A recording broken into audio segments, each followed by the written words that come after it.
Bom dia, meu povo, bom dia, povo de Deus. Nós estamos aqui para aprendermos mais um pouco, né, da poderosa palavra de Deus.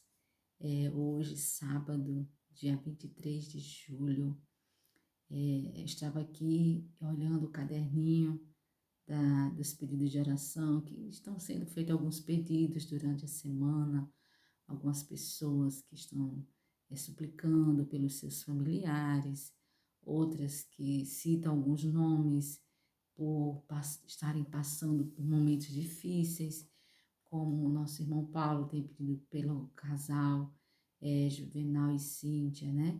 Como a nossa irmã Neuzinha tem pedido pela o seu filho Emerson, como a Beth, que pediu por uma situação no emprego, que está enfrentando uma dificuldade, como a Martinha, que tem pedido pela Marluce, tem pedido também pela sua família, né, pela Rafaela, enfim, alguns pedidos que nós estamos sempre aqui, certo?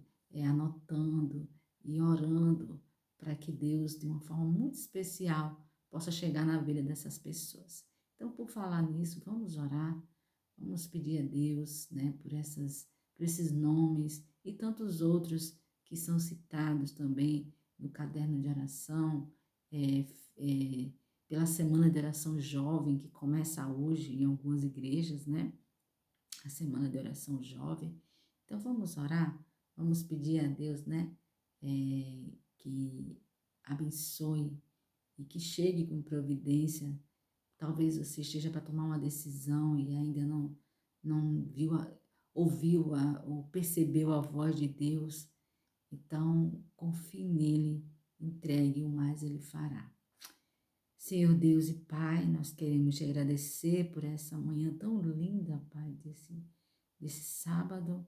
Queremos te pedir, ó Deus, tua bênção sobre cada família aqui representada, que o Senhor Deus chegue na vida de cada um dos teus filhos. Cada nome que foi citado aqui, ó Deus, cada nome, cada vida é importante para o Senhor. Por isso, ó Deus, chega com providência. Existem pessoas precisando, ó Deus, de uma cura física, de uma cura, ó Deus, espiritual. Tem pessoas, ó Deus, aqui, filhas tuas, que têm intercedido por pessoas que estão precisando de libertação. Por favor, Jesus, ouve o clamor desses teus filhos. Algumas mães que têm pedido, ó Pai, pela libertação dos seus filhos, para que eles voltem para os teus caminhos, Pai. Ajuda-nos, ó Deus. Vencer com aqueles que clamam também por aqueles casais que estão enfrentando dificuldade no seu relacionamento. Ó Senhor, chega também com providência na vida desses. Fica conosco, Pai. Ajuda-nos a compreender as verdades da Tua palavra. Em nome de Jesus. Amém. Amém. Queridos e queridas, vou ser bem breve, né? Até porque nós temos compromisso agora, já estamos indo para a igreja. E eu quero também fazer essa filmagem, quero mostrar para vocês, né? A nossa ida à nossa igreja aqui na Itália. Fica numa cidade aqui próxima, chamada La Spezia, e a igreja mais próxima da nossa casa fica a 50 quilômetros, né, gente? Uma horinha de viagem para ir, uma horinha de viagem para voltar. Então, você que mora perto da sua igreja, louve a Deus, viu? Agradeça a Deus, morar perto da igreja é bom demais, é bom. Já morei perto da igreja, é bom demais. Bom, ontem nós estivemos aqui, o pastor Elias trouxe para nós a história sobre Lázaro, uma história impressionante, né? Diz a serva do Senhor que foi o maior milagre, né, que Jesus fez, porque ele curou, porque quando Jesus curava, ele estava querendo nos dizer para aquelas pessoas que lá no céu não ia ter coxo, não ia ter cego, não ia ter surdo, não ia ter mudo, porque senão Jesus tinha curado todos os aleijados, tinha curado todos os cegos, e isso não aconteceu. Cada cura que era efetuada era mostrando para as pessoas que lá no céu não haverá isso. Ele estava pregando sobre o novo reino. E a cura o milagre, a ressurreição de Lázaro, né? As suas irmãs queriam que ele tivesse curado ele da doença, mas o que Jesus queria mostrar era algo muito maior, muito mais poderoso. O poder de Deus. Ele disse: Marta, eu não disse a você que se creres verias a glória de Deus? E ali foi na vida de Lázaro, o seu amigo foi manifesto o poder de Deus, o poder de Deus, que coisa linda. E hoje, dando continuidade a esse fato, né, que depois da ressurreição de Lázaro, se você não acompanhou, é o capítulo 58 do Desejar de Todas as Nações, certo? E baseado no livro de João, capítulo 11. Então, ontem foi do verso 1 ao 46 e hoje é do 47 ao 57, que diz assim a palavra de Deus. Então os chefes dos sacerdotes, os fariseus, convocaram uma reunião no Sinédrio. O que estamos fazendo? Perguntaram ele. Aí está um homem realizando muitos sinais miraculosos.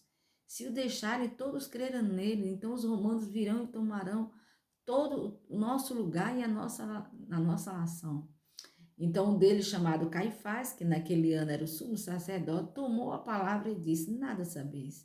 Não percebeis que vos é melhor que morra um homem pelo povo e que não pereça toda a nação? Ele não disse isso de si mesmo, mas sendo sumo sacerdote naquele ano, profetizou que Jesus morreria pela nação judaica. E então, não somente por aquela nação, mas também por todos os filhos de Deus que estão espalhados para reuni-los num só povo, oh, glória. E naquele dia em diante resolveram tirar-lhe a vida de Jesus, né? Por essa razão, Jesus não andava publicamente entre os judeus. Ao invés disso, retirou-se para uma região próxima ao deserto, para um povoado chamado Efraim, onde ficou com seus discípulos. Ao se aproximar a Páscoa judaica, muitos daquela região para Jerusalém, a fim de participar das purificações cerimoniais antes da Páscoa.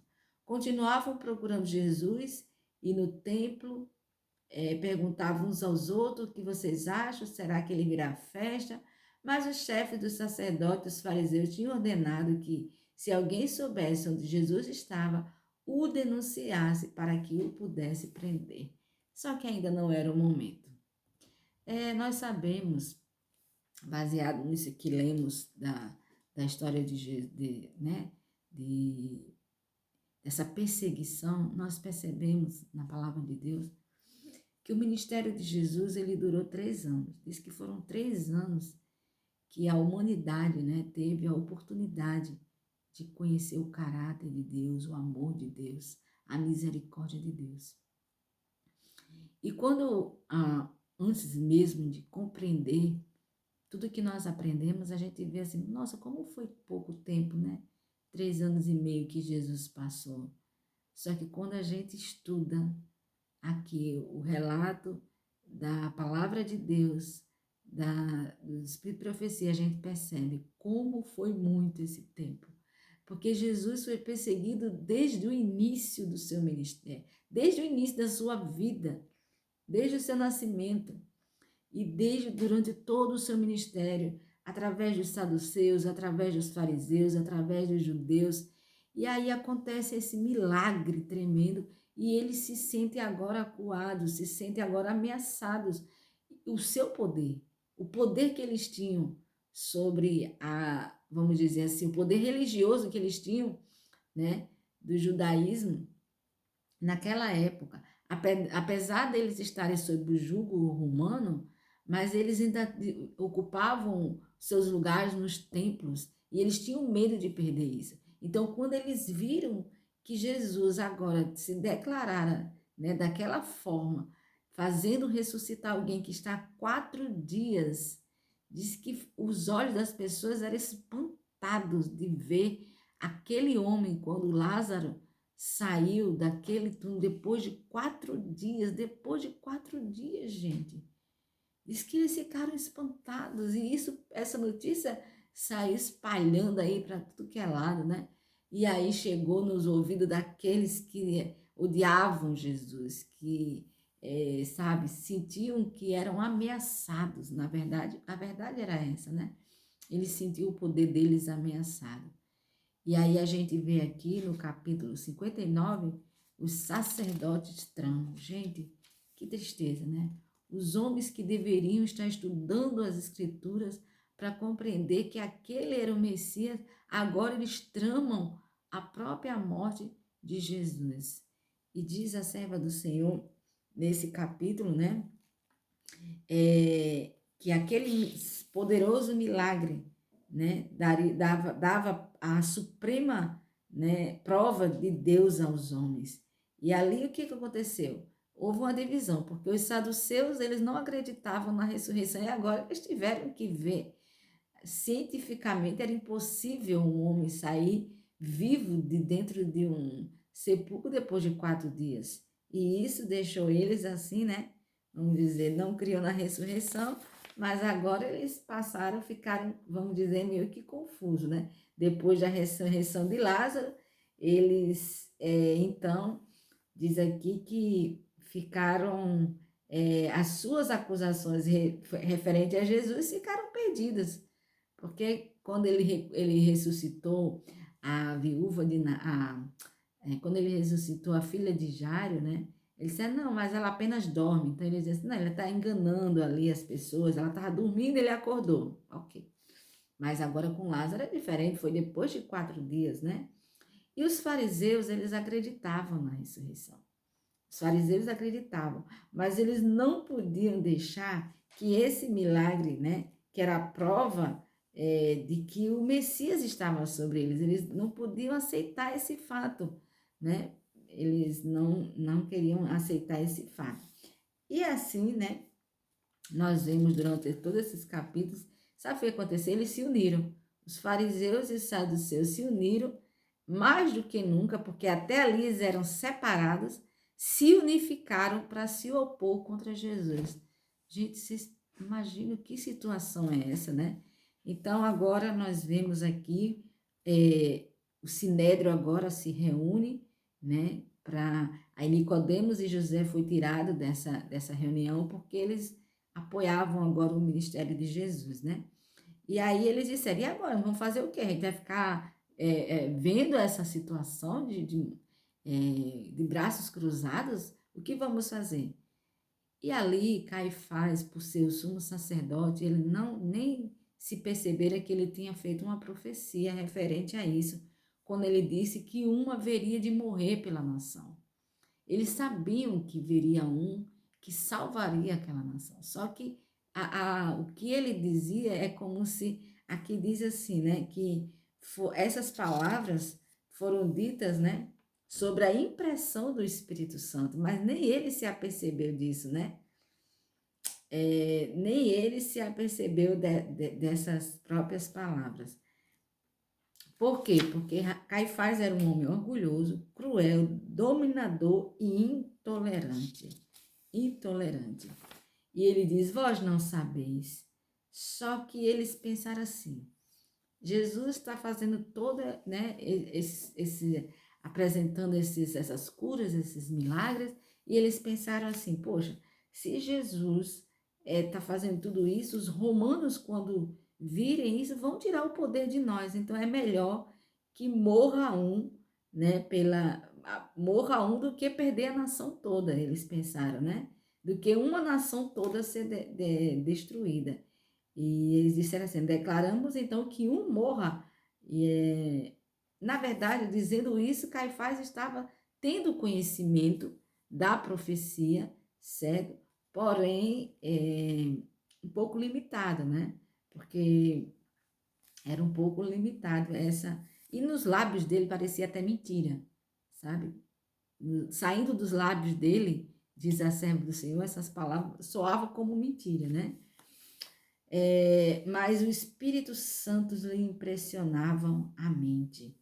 Mas o que Satanás fez, certo? Se esforçou para conquistar o domínio deles. Satanás insistiu tanto que pôde. O diabo disse-lhes, a fim de manterem sua autoridade, precisavam matar Jesus. Eles foram, né, se deixaram aqui diz que o Sinédrio recebeu aquelas palavras de Caifás, receberam, né, como uma manifestação de que tudo estava sendo resolvido, ficaram aliviados. No início da reunião teve algumas, né, contendas, depois tudo se acalmou quando ele disse, não, vamos fazer o seguinte, é melhor que um morra do que a gente perder toda a nação. E então, nós vemos aqui que agora eles iam fazer de tudo para matar Jesus. Que triste, né? A gente vê aqui nesses versículos, uns dizendo, né? Nesse capítulo, durante todo esse capítulo 11 de João, a gente vê o Senhor mostrando o seu poder, a sua autoridade, mostrando que Ele é o doador da vida, Ele é a própria vida, né? E a gente vê ali algumas pessoas tramando a sua morte. Jesus dera ao mundo 3 anos do seu público trabalho. Todavia, esse breve período de 3 anos era o máximo que o mundo poderia suportar a presença do Salvador. Gente, que forte isso, né? Que forte. Durante toda a sua vida foi de perseguição e insulto. Ele curou os enfermos, ele restituiu a vista dos cegos e deu ouvido aos surdos e a fala aos mudos. Ele alimentou famintos, confortou os contristados. Foi expulso dentre o povo, cuja salvação trabalhava.